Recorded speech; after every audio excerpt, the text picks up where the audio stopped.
I loved to draw as a kid. My mom used to say that she would find like little pieces of paper on the floor and she'd go to throw them away, but then they'd have like little villages on them. Like, and I would create this whole world just like on a corner of a piece of paper. And she used to tell me that, and then she'd just like throw it in the garbage. But I was like the kid in class that was like the artist. You know, there's one when you're in elementary school. I was the kid in second grade who could draw. And how you get that title is the hottest girl in the class says that you can draw. And right before Christmas break one year, the hottest girl in the class said that I drew kind of a realistic Santa. And so I became the artist. And the hottest girl in class's name was Mrs. Zimmerman. And I'll always love her. I love to draw. I still draw. You know, I drew like my entire childhood, and then I took a break when I started stand-up comedy. There's just no time, guys. There's just no time. So I took this big, long break, and then right before I turned 30, I was at rock bottom. I know that because I was living in Lombard, Illinois with my mom at her house. And I don't know if you've been to Lombard, Illinois, but there are 3 Panera Breads in Lombard, Illinois. There is the good one, the close one, and the one with a drive-through. And I was there, very depressed. I was eating a Pop-Tart for dinner, and I was crying. And something inside of me was like, I want to draw this. And so I got my paper out, and I drew this like little comic, and then it said, my best friend just bought a house, and I'm eating a Pop-Tart for dinner. And I felt better after I did that, so I gave myself this challenge. I was like, you know what? Every morning that I wake up and I'm feeling sorry for myself, I'm gonna draw a comic, and I'm gonna see how many I have in the span of 1 year.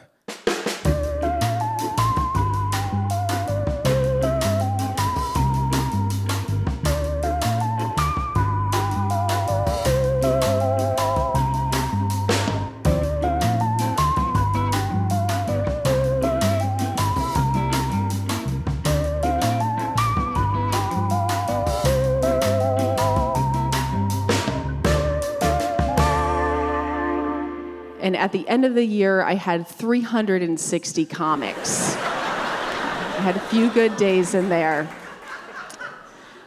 And so I just kept drawing, like, for years, and then I got a book deal. I'm not just telling you that to brag. I got a book deal from drawing these comics, and then the pandemic happened, and I was like, well, this is great, because I'm just gonna live off of this money that I'm gonna make from this book. But unfortunately, I did not make any money from this book because I probably have the worst title for a book coming out right before a global pandemic. I don't know if you saw it outside. It's called How to Die Alone. Yeah. A lot of people were trying to avoid that. They're for sale in the lobby. I'd love to get a jet ski. The reason I went to the dermatologist is because I realized that my face is not in its 20s anymore, and that was confusing, and I was not okay with that. So I thought, maybe I could get a cream for that, you know? The reason my skin was so gross was because I, got pregnant and had a baby. Having a baby ruined my skin and my recreational basketball career and my friend life and my real career. But other than that, motherhood is such a gift, and I highly recommend it. It's just a gift that's sometimes smeared in shit and piss. While I was at the dermatologist, she noticed on my back I have this really gross, ugly mole. And mole comedy, like I said. She noticed that I had this mole, and she checked it out, and she's like, this looks wrong. I want to send this off for testing.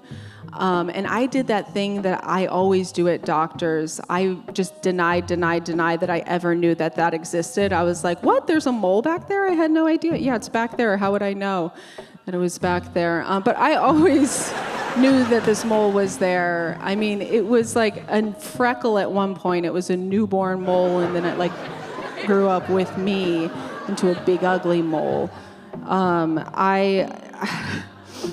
It was like in a very high traffic area. It was like right where the bra strap, right there.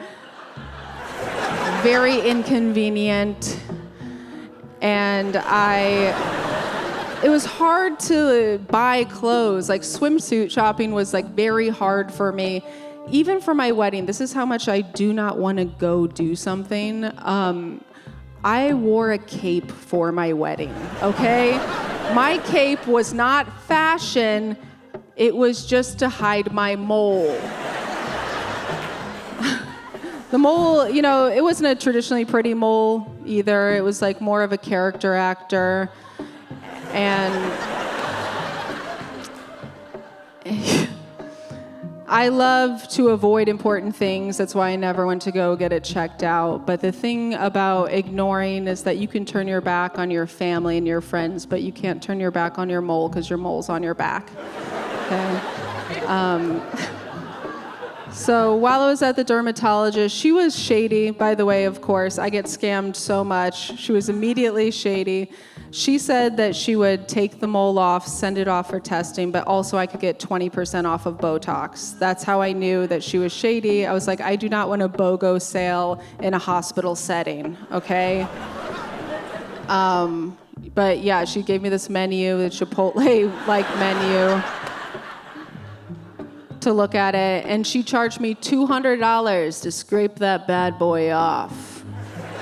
Yeah, and just like that, it was gone. So my mole was getting sent off for testing in the big city, getting probed by scientists, and meanwhile I was at home. And before I would go to the shower, I would notice this vacant lot on my back where my mole once lived. And honestly, it's really weird to admit this, but like at the time, I was like genuinely sad. I felt guilty about it. I was like, do I miss my mole? Yeah, I guess I did.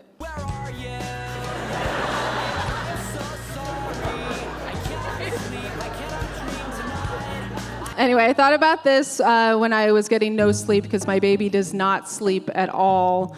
I think I got really lucky. I didn't get postpartum depression, but I got like postpartum hallucination or something because I could not stop thinking about my mole. I was like, my mole only knows life through living it with me. Like everything it knows about life is through living it with me. You know, it's always been there for me. It was there when I was happy, when I was sad, when I got dumped, when I had a baby. Do not be afraid of it. It happens to everybody. Okay?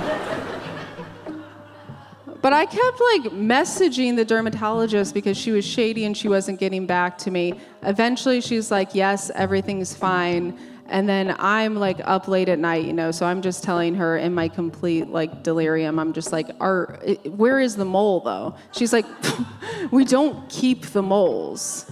She's like, we don't like donate the mole to a donor. Like we don't give the mole away.